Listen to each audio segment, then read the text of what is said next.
The former Vice President of the European Central Bank, Lucas Papademos, will be named tomorrow as the next Greek Prime Minister when the new government is sworn in. But with no solution in sight to the sovereign debt crisis, Italy remaining in trouble, and the EU drastically cutting their growth forecast for the Eurozone for next year to just 0.5%, the ECB is once again being called upon by some to take up the position as lender of last resort. However, the new ECB President, Mario Draghi, says price stability remains the organisation's sole objective.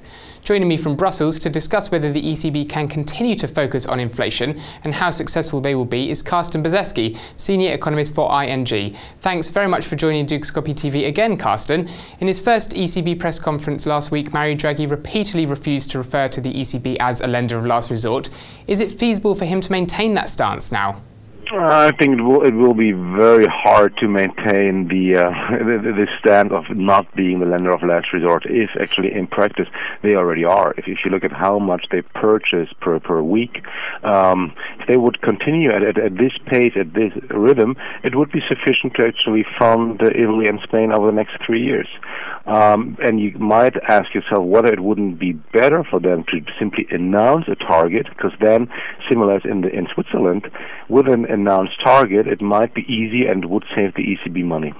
Draghi surprised some by cutting rates, and although he referred to the securities market programme as temporary and limited, the high Italian yields yesterday forced the ECB to return to the bond markets today. Do these two actions clash with the claim that the ECB is only involved in price stability? I think it's the next step in really having an adolescent, a mature European central bank, because right now there is no alternative. The ECB is pushed into this role really by politicians, by the lack of decision taking. They do not have another choice. Of course, it is more than price stability, but I think this is the communication which probably is more or less to keep the German public quiet. If the ECB would really out in the public say that they are out there to support Italy, you would have almost a revolution in Germany. Eurozone inflation remains over the ECB target of 2%, and today final German inflation figures for October were revised up.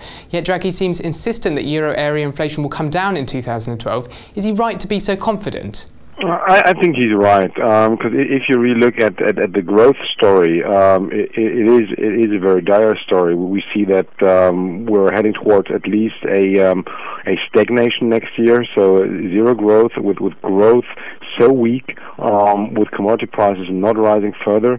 I think he has all reasons to be right that the headline inflation will come down next year. So will it come down on its own, or will it need some help through downward pressure? No, I think if you read the energy and then the food price component should bring headline inflation down in the course of 2012. I think there is not a lot of is needed to put additional downward pressure on inflation, and the weak economic environment will do the rest.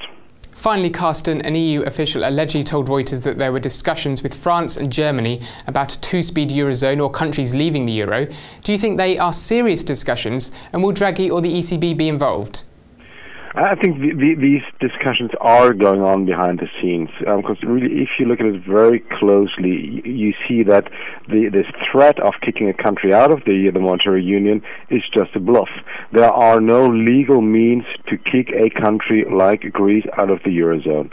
And that's the thing what France and Germany have been realizing over the last couple of weeks, which means if you really want to go towards more political integration, something which I think is without alternative if we want to see a survival of the Eurozone, then we need to make this quantum leap, and this quantum leap will include treaty changes, will include a euro exit as the ultimate sanction mechanism, and it probably will also include the ECB as an unconditional lender of last resort.